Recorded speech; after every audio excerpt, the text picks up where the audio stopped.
En el año de 1620, un pequeño barco llamado Mayflower salió de Plymouth, Inglaterra. Llevaba 102 personas. Entre ellos, la mayoría eran cristianos separatistas que estaban huyendo de persecución en Europa. Y querían compartir su fe aquí en el Nuevo Mundo. Y algunas otras personas que no eran cristianos también venían con la promesa de encontrar tierra nueva para ellos, de hacerse ricos, y encontrar prosperidad. Después de cruzar el océano, que duró como 66 días, bajaron anclas cerca de el norte, en Cape Cod, mucho al norte de su intentado destino. Ellos pensaban ir a Nueva York, al área de Nueva York, y terminaron allá en Massachusetts, por allá en Nueva Inglaterra. Y donde estos peregrinos ahí se estacionaron, ¿verdad? Anclaron sus anclas. Iniciaron el trabajo allí de establecer el valle de Plymouth. Así como salieron de Plymouth, Inglaterra, pusieron ahí otro pueblito que se llamaba Plymouth. Por todo el primer invierno, ellos tuvieron que pasársela en el barco. Se mantuvieron allí y las enfermedades contagiosas hicieron que como 44, 46 personas murieran. Y las 56 de las 102 quedaron 56. Y nada más esas personas pudieron ver el verano siguiente. En marzo el resto de los colonos se movió a tierra, en donde recibieron la visita de parte de Abenaki, un indio que hablaba inglés. Algunos días después regresó con otro nativo de América llamado Squanto, un miembro de la tribu Patuxet, que había sido secuestrado por un capitán inglés y vendido como esclavo. Después escapó a London y pudo regresar a su tierra natal por medio de una expedición exploratoria. Squanto enseñó a los nuevos colonos que sufrían de malnutrición, debilidades y enfermedades a cultivar maíz, extraer néctar de los árboles, cómo pescar en los ríos y cómo evitar las plantas ponzoñosas. Squanto también les ayudó a formar una alianza con la tribu Wampanoag, una tribu local en la cual mantuvieron buenas relaciones por más de 50 años. En noviembre del 1621, después de haber tenido una buena cosecha de maíz, el gobernador William Bradford organizó un banquete celebratorio e invitó a un grupo de emplumados aliados nativos americanos, incluyendo al jefe Wampanoag. A esto se le recuerda como el primer día de gracias. Duró 3 días. Los nativos trajeron 5 venados, así que imagínense la diferencia que va a haber ahora que terminemos el servicio. Eran 5 venados y duró 3 días esa fiesta. Los nativos trajeron, ¿verdad?, de las frutas que se daban ahí. Gracias. Y esto, pues, eso se celebró muy diferente de como ahora se celebran los días festivos. Entre los peregrinos de esos días y los peregrinos de hoy en día no hay mucha diferencia. Hoy en día, precisamente, probablemente en estos momentos estén cruzando el río Bravo muchas personas. Y así, de un país a otro, se están moviendo continuamente. En el Medio Oeste, por causas de las guerras, lo mismo, también se están moviendo a otros países bastantes personas, y legalmente o ilegalmente, como quiera. Esto sigue sucediendo. ¿Por qué daban gracias? ¿Por qué ese día fue que dieron gracias? ¿Y a quién dieron gracias? Había unos cristianos y otros que no eran cristianos. Los cristianos tenían conocimiento de Dios, estaban conscientes de quién estaban dándole gracias. Ellos fueron dirigidos por la palabra de Dios. Los que no eran cristianos, era para ellos solamente una celebración, que después de varios años se convirtió en una tradición. Hoy en día no hay ninguna diferencia. Hay muchas familias que se reúnen y es muy bonito todo eso y dan gracias, pero no tienen conciencia de dónde viene lo que reciben. No pueden, porque no conocen al Señor, no pueden dar gracias apropiadamente. esas personas vinieron a este mundo, perdón, al Nuevo Mundo, a Estados Unidos, dirigidos por la tentación del mundo de hacerse ricos.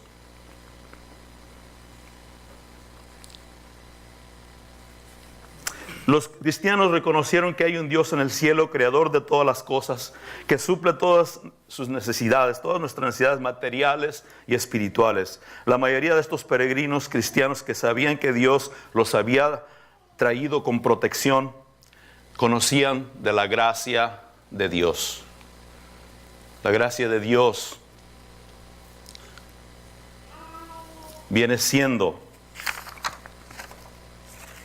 lo que mueve a este mundo.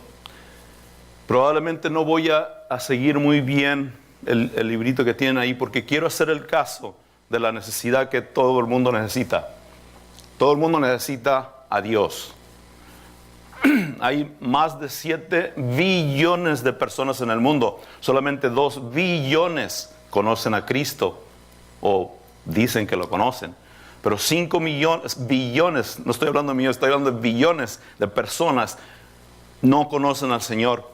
Es una de las razones por las que yo me involucré con el ministerio de los Gedeones. Ya tengo 9 años y repartimos 92 millones de Biblias el año pasado en 200 diferentes países y en 100 diferentes lenguajes. Porque soy consciente como cristiano de la necesidad que hay en el mundo, de la necesidad de que la gente conozca a Cristo y que sea salva. Estas personas conocían la palabra de Dios, conocían a Dios por medio de la palabra de Dios. En Isaías 55:10 leemos: porque como desciende de los cielos la lluvia y la nieve, y no vuelve allá, sino que riega la tierra y la hace germinar y producir, y da semilla al que siembra y pan al que come, así será mi palabra que sale de mi boca. No volverá a mí vacía, sino que hará lo que yo quiero, y será prosperada en aquello para lo que le envié. La palabra de Dios es poderosa. El apóstol Pablo decía: yo no me avergüenzo del evangelio, porque es poder de Dios para salvación a todo aquel que cree. Isaiah 55:10, for those that did not understand. Isaiah 55:10-11. Dios nos da nuestro alimento, según dice ahí su palabra. No tan solo eso, Él nos da también su palabra. Y para nuestra dirección en la vida, Dios quiere que le conozcamos, que le conozcamos y que reconozcamos que todo proviene de Él, y que debemos agradecerle por toda su gracia derramada sobre nuestras vidas. Todo fue hecho por Él y para Él. Nosotros fuimos hechos para la gloria de Dios. ¿Y cómo es que nosotros podemos darle la gloria a Él? Siendo agradecidos con Él, reconociéndolo en nuestras vidas, aceptándolo en nuestro corazón.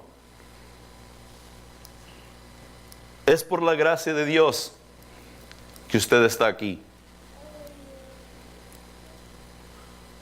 Y al final quiero enseñarle bíblicamente cómo es que Dios lo guía a usted a lugares como estos, donde puede usted recibir el mensaje, recibir el evangelio de Cristo.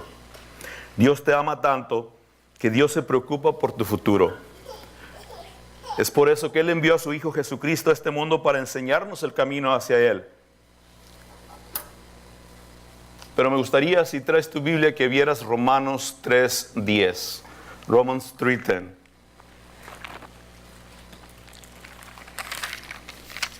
¿Por qué es que Dios envió a su Hijo a este mundo? ¿Por qué es que Él entregó su vida? ¿Por qué se sacrificó?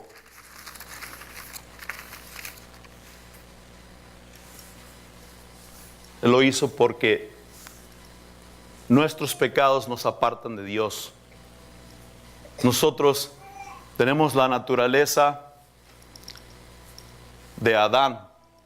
Por medio del pecado fue que entró la muerte. Dios se los dijo. No era la muerte física, era la muerte espiritual. ¿Sabe usted? Nosotros no somos cuerpo. Nosotros somos espíritu. Y Dios puso en nosotros eternidad. Y eso fue lo que perdieron Adán y Eva. Por consecuencia nosotros también. El pecado nos aparta de Dios. Romanos 3:10 nos explica muy bien cuál es esa naturaleza. Dice ahí, como está escrito, no hay justo ni aun uno. No hay quien entienda, no hay quien busque a Dios. Todos se desviaron, a una se hicieron inútiles. No hay quien haga lo bueno, no hay ni siquiera uno. Sepulcro abierto es su garganta, con su lengua engañan. Veneno de áspides hay debajo de sus labios. Su boca está llena de maldición y de amargura. Sus pies se apresuran para derramar sangre. Quebranto y desventura hay en sus caminos. Y no conocieron camino de paz. No hay temor de Dios delante de sus ojos. Esa es nuestra naturaleza. Gracias a Dios por Cristo Jesús que vino y nos sacó de esa miseria, de esa clase de vida que vivíamos antes. Eso lo encontramos en Efesios 2:1, donde dice: ustedes estaban muertos en vuestros delitos y pecados. ¿Gusta ir por favor a Efesios 2:1?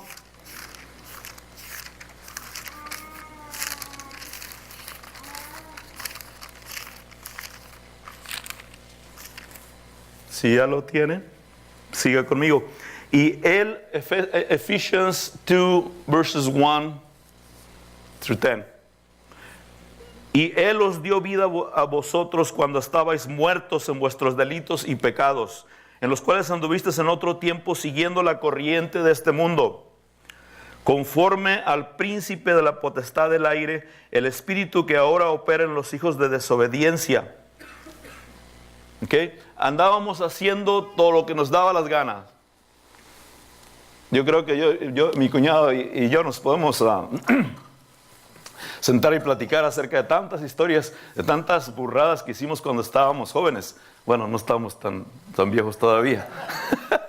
pero era un desorden en nuestras vidas. Probablemente las personas que están aquí y que me conocen en verdad se preguntan, bueno, ¿y este qué está haciendo ahí predicando? Dios me ha dado la oportunidad de servirle y no me dio chance. Esta es la primera vez que predico enfrente así de una iglesia. He hablado en muchísimas iglesias, pero acerca de lo que Dios está haciendo por medio de los gedeones. Nos dan 10 minutos, como dijo el pastor. Yo iba allí a la iglesia y di la presentación de lo que Dios está haciendo en el mundo por medio de su palabra, la palabra de Dios, y que los gedeones distribuimos. Pero en la cárcel, por 10 años he servido ahí, es donde Dios me envió. Cada martes, por los últimos 7 años, soy un capellán de la cárcel allí, soy un assistant chaplain. Y desde las 6:30 entro hasta las 9 de la noche les predico a los presos. He tenido grupos de 25, la mayoría son 12, 14, a veces nomás uno, pero yo allí voy cada martes. Y dos horas por lo menos nos gozamos acerca de explicaciones como esta pequeña explicación, que no quiero desaprovechar la oportunidad de decirle a usted del Evangelio.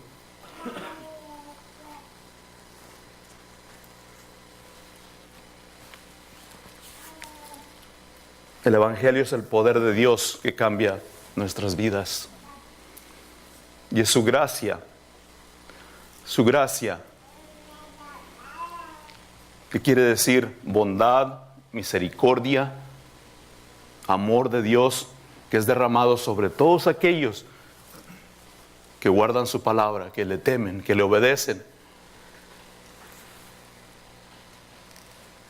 Entonces andábamos en el mundo haciendo lo que nos daba la gana, y esos pecados nos separaban de Dios. No podíamos entender las cosas de Dios. ¿Por qué? Porque no nos interesaban. Queríamos disfrutar de este mundo, Dice el versículo 3, en los cuales también todos nosotros vivimos en otro tiempo los deseos de nuestra carne, haciendo la voluntad de la carne y de los pensamientos, y éramos por naturaleza hijos de ira, lo mismo que los demás.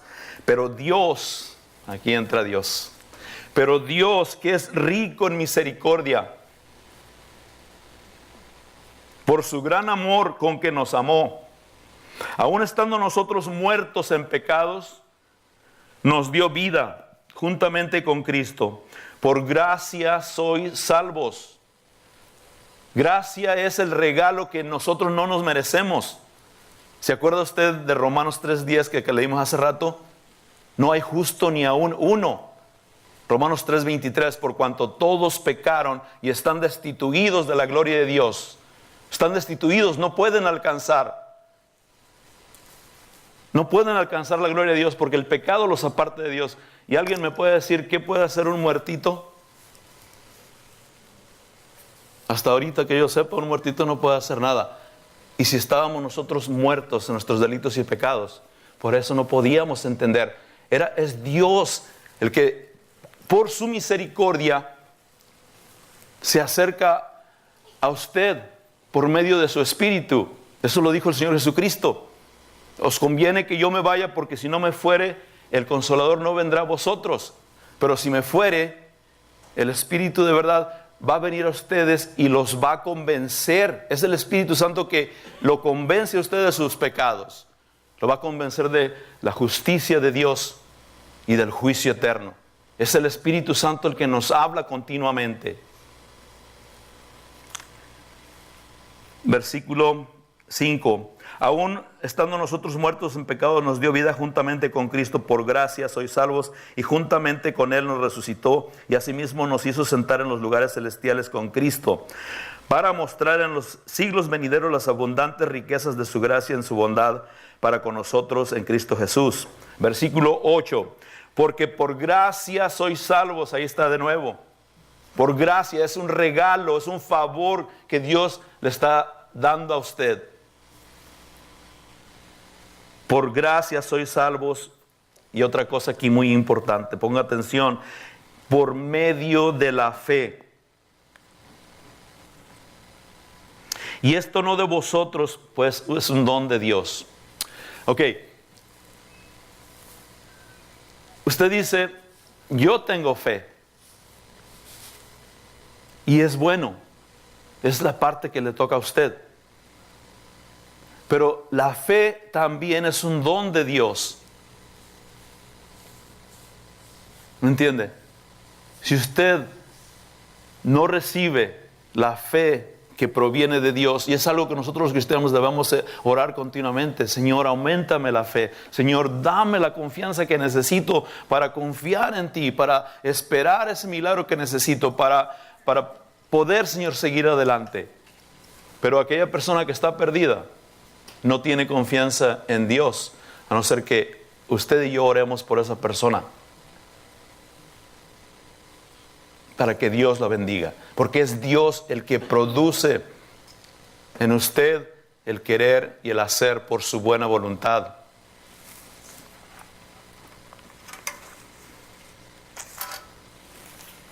Los términos de la fe significan el favor o bondad de Dios. En el Antiguo Testamento simplemente se decía favor, no se expresaba.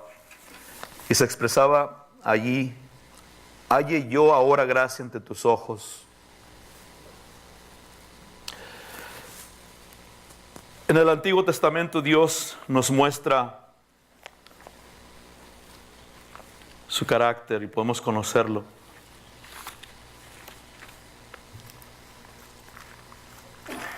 En los evangelios,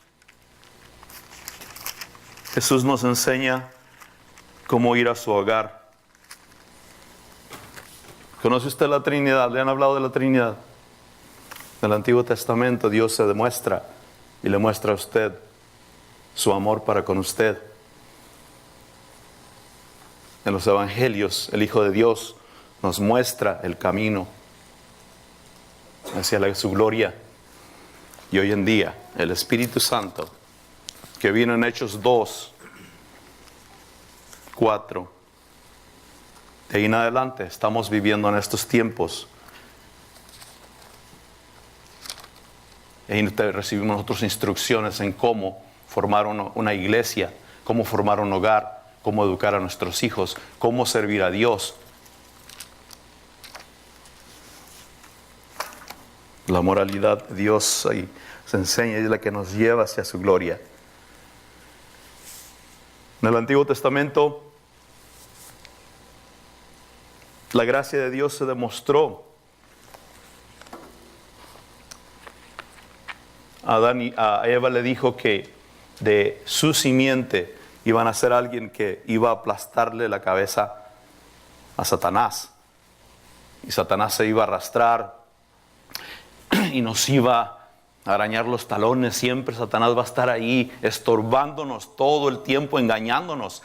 ¿Sabe usted que él es el príncipe de este mundo?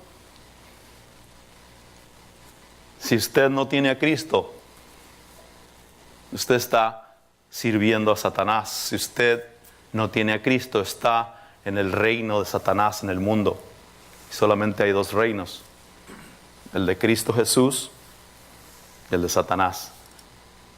Y probablemente estemos viviendo para el mundo, sirviéndonos, olvidándonos de Dios, no queriendo saber de Él. Dios dijo que había que nacer de nuevo. Juan 3:3. En verdad te digo, le dijo a Nicodemo, os es necesario nacer de nuevo para poder entrar al reino de Dios.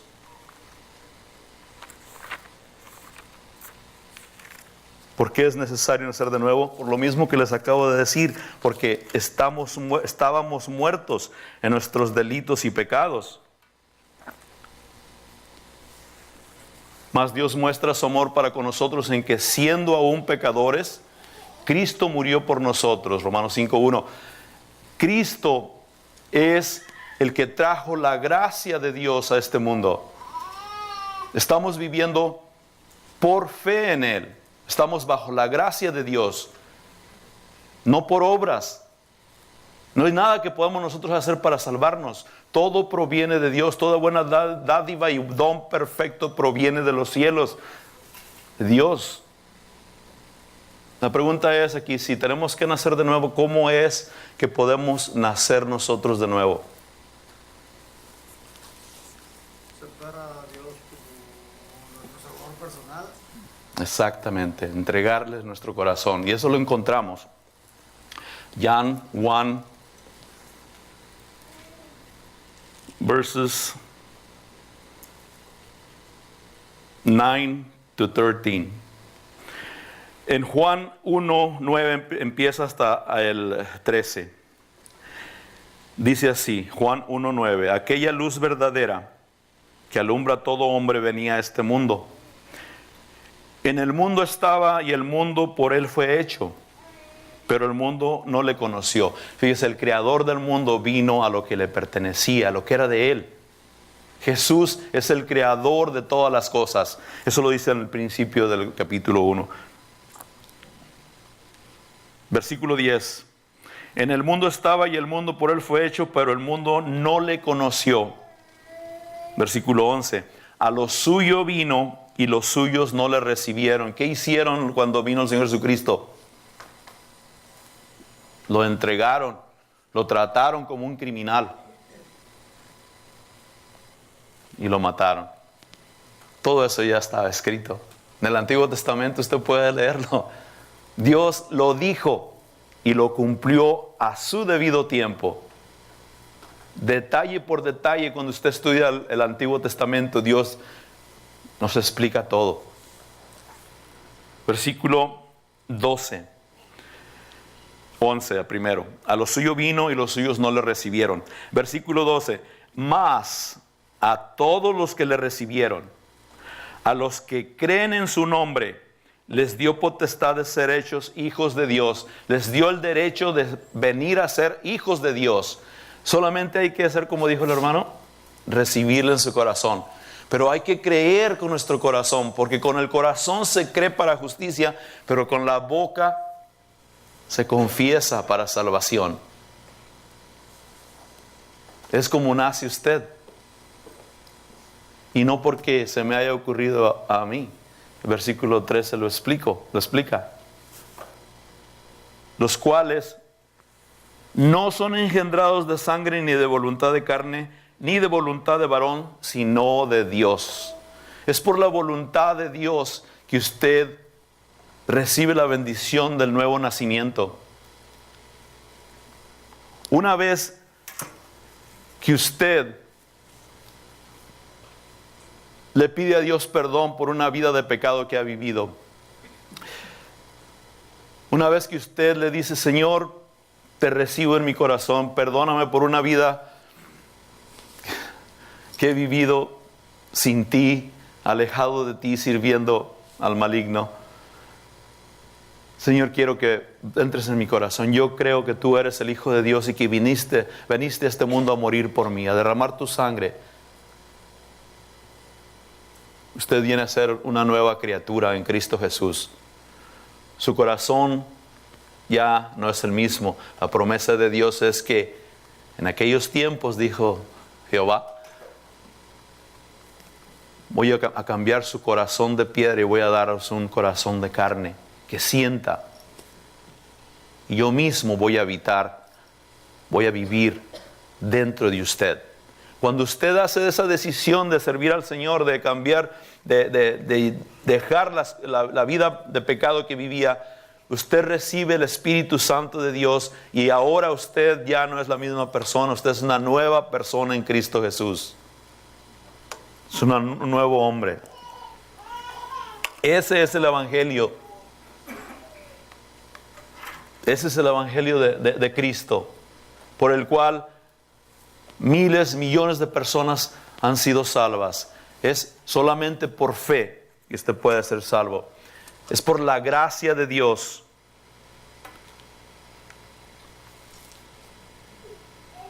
Sin embargo, le toca al Nuevo Testamento desarrollar y proclamar la plenitud de la gracia divina. En Juan 1:17, pues la ley por medio de Moisés fue dada, pero la gracia y la verdad vinieron por medio de Jesucristo. El exponente principal de la doctrina de la salvación por gracia es Pablo. Su tesis es que la salvación es el resultado no de la ley o libros o nacionalidad, sino del favor divino otorgado libremente por la fe humana. Por gracia sois salvos por medio de la fe. Pablo describe una de las bendiciones del Evangelio como la entrada por la fe a esta gracia en la cual estamos firmes, según Romanos 5:2. La gracia es la mano de Dios que baja a la tierra. La fe es la mano del hombre que se extiende hacia arriba para asirse de las manos de Dios. Dios derrama su amor, su misericordia, porque mira que vamos extraviados, vamos perdidos, que nuestro final va a ser de ir a pagar por nuestros pecados. Tenemos que reconocer que Dios ya cubrió la deuda. Él mandó a su Hijo Jesucristo morir en la cruz para que usted no pagara. Es un regalo, por eso se llama gracia, porque usted no lo merece. El regalo inmerecido de Dios, ¿ya lo tiene usted? Si no, Jesús dijo: yo soy el camino, yo soy la verdad, yo soy la vida. Nadie puede ir a Dios Padre si no es por mí. Juan 14:6. La dinámica de la salvación es la gracia divina. Dios ha establecido que su gracia esté disponible para todo hombre, de todas las nacionalidades y condiciones de vida y de todos los tiempos, pero la fe es la que se apropia de ella. En Tito 2:11 vemos: porque la gracia de Dios se ha manifestado trayendo salvación a todos los hombres. Y en Efesios 4 vemos: pero a cada uno de nosotros se nos ha concedido la gracia conforme al don de Cristo. Pablo sabía que la gracia de Dios era la fuerza que motivaba a su propia vida. En 1 Corintios 15:10 Dice, por la gracia de Dios, soy lo que soy y su gracia no ha sido en vano para conmigo.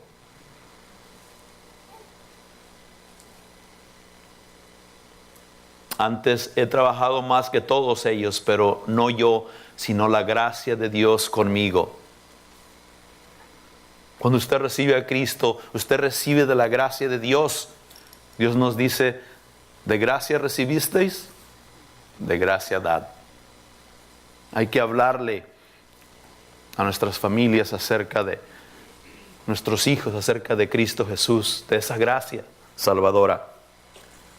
Y yo doy gracias a Dios por mi familia que está aquí y por muchos de mis amigos que ahora tengo, que me recibieron con los brazos abiertos en este lugar.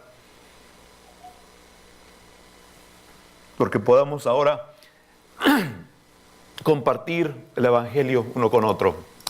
Podemos gozarnos de la palabra de Dios.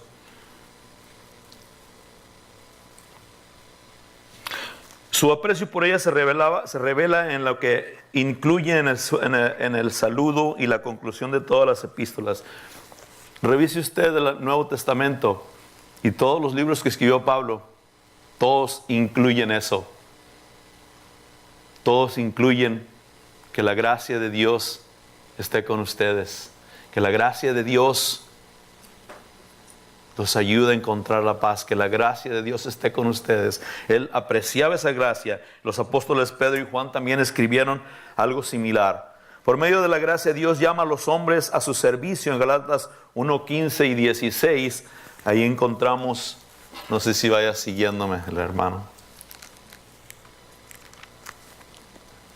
Pero cuando agradó a Dios que no me apartó desde el vientre de mi madre y me llamó por su gracia a revelar a su Hijo en mí para que yo le predicase entre los gentiles, no consulté enseguida carne ni sangre. Yo no le pedí permiso a nadie, es más, mi familia, mi mamá, no le agradó en un principio. ¿Qué estás haciendo? Digo, vete a la iglesia católica, ahí es donde está Dios. No, Jesús le dijo a la mujer samaritana, la mujer samaritana le dijo, es allá en Jerusalén, ustedes dicen que allá. Y Jesús le dijo, no, el tiempo viene y ahora ya es el tiempo en que en espíritu y en verdad adoremos a Dios. Y Él busca esa clase de adoradores, que en espíritu le adoremos. Porque sabe, la iglesia no es el edificio, la iglesia es usted. Dios no vive en templos hechos por manos humanas. Él vive en aquellos que le aceptan en su corazón. Usted viene siendo el templo de Dios. Usted viene siendo la iglesia. Es la operación de la gracia la que influye sobre los hombres para que respondan al llamado de Dios en Hechos 20:32.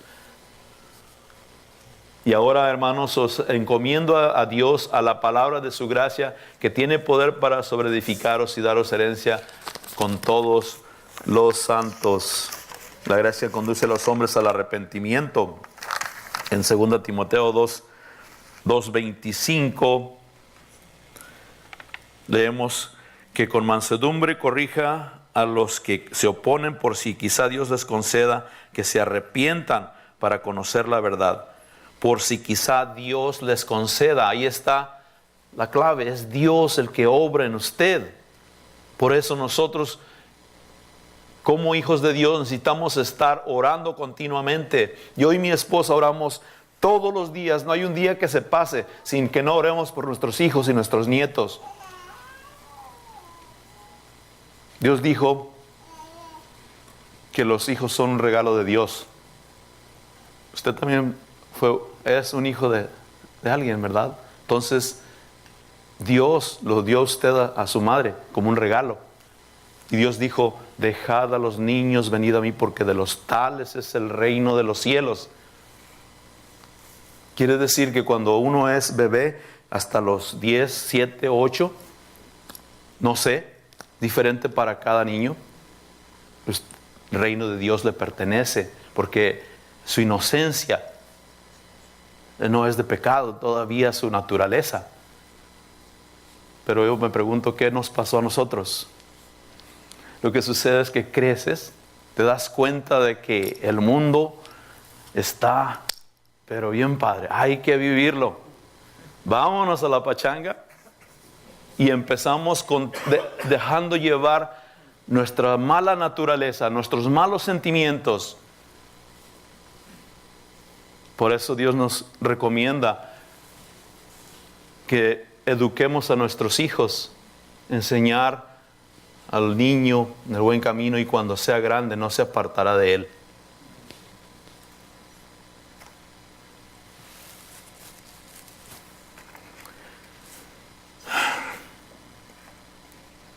En Romanos 12:13 dice: digo pues, por la gracia que me es dada, a cada cual que está entre vosotros, que no tenga más alto concepto de sí que el que debe tener, sino que piense de sí con cordura, conforme a la medida de fe que Dios repartió a cada uno. Nuevamente, ahí Dios es el que da esa fe, esa confianza. Y entre más grande sea su fe, entre más grande sea la confianza en Dios, usted va más a pedirle a Dios, porque tiene la confianza de que Él va a proveer. ¿Cuál será el problema? ¿Hay algo imposible para Dios? Dice la palabra de Dios. ¿Hay algo imposible para Dios, el creador de todas las cosas? No. Pero a veces nuestra fe es tan pequeña que se me hace que no le interesa de mi vida. En Hebreos 12:2 dice: puesto los ojos en Jesús, el autor y consumador de la fe, el cual por el gozo puesto delante de él sufrió la cruz, menospreciando el oprobio, y se sentó a la diestra del trono de Dios. ¿Sabe usted? Tenemos a la derecha de Dios Padre, tenemos un Dios vivo. Un Dios que vino a esta tierra para enseñarnos el camino, para enseñarnos cómo ir a la gloria, a su casa. He aquí, yo voy a preparar lugar para vosotros. Un día Él va a regresar. Pero ahorita, en estos momentos, Él está abogando por usted. Está pidiéndole a Dios, diciéndole: Padre, perdónalos. Mira, Señor, su corazón, mira sus pensamientos. Él sabe muy bien lo que está ocurriendo en su vida. Él sabe muy bien los pensamientos que hay en cada uno de nosotros. Él conoce muy bien tu corazón. Él conoce, dice la Biblia, hasta, ya no tengo tanto cabello, pero Él sabe muy bien cuántos cabellos tenemos. Ok.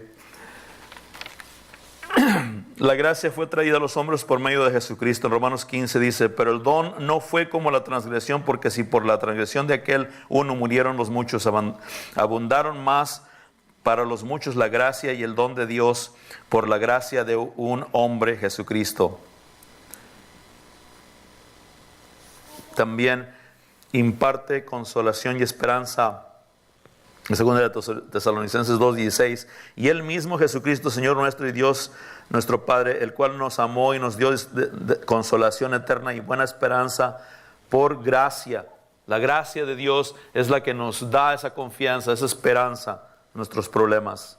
El trono de Dios no es solo un símbolo de juicio y de poder, sino también de gracia. En Hebreos 4:6 dice: acerquémonos pues confiadamente al trono de la gracia para alcanzar misericordia y hallar gracia para el oportuno socorro. Acerquémonos al trono de Dios, pero hagámoslo con fe, porque sin fe es imposible agradar a Dios. Porque el que se acerca a Dios debe creer que Él existe y que Él premia a todo aquel que se acerca a Él. Acercaos a mí y yo me acercaré a vosotros. Das un paso hacia Dios y Él da otro paso hacia ti. Es lo que dice la palabra de Dios. Jesús dijo: el que a mí viene, yo no lo echo fuera.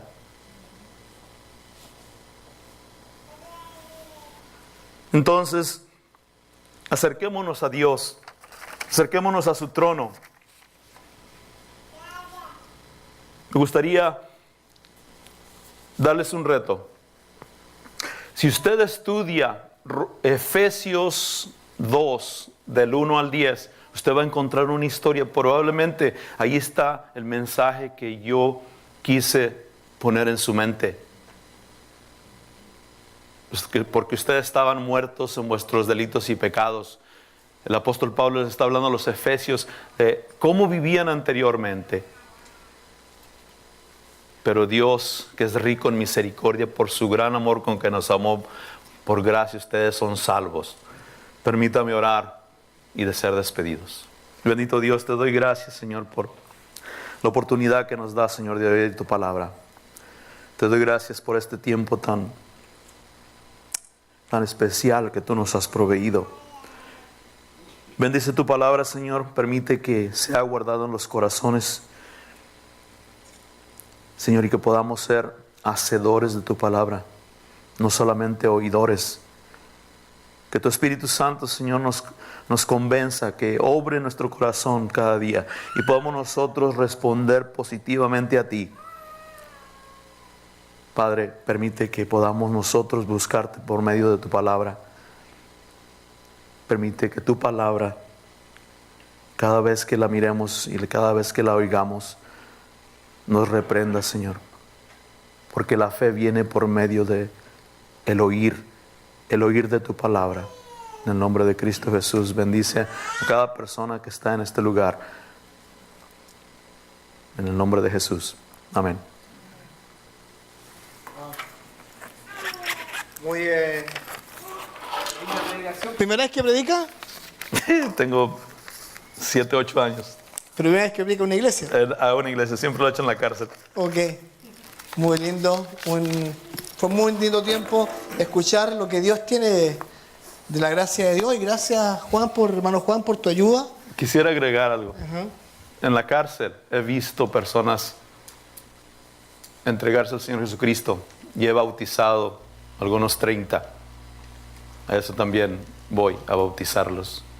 Es algo hermoso, es algo bonito, porque tú puedes ver el poder de Dios, el Espíritu Santo obrando en la persona, convenciéndolo. Por eso yo dije, yo no me salgo de aquí, yo voy a ver a Dios obrando en las personas.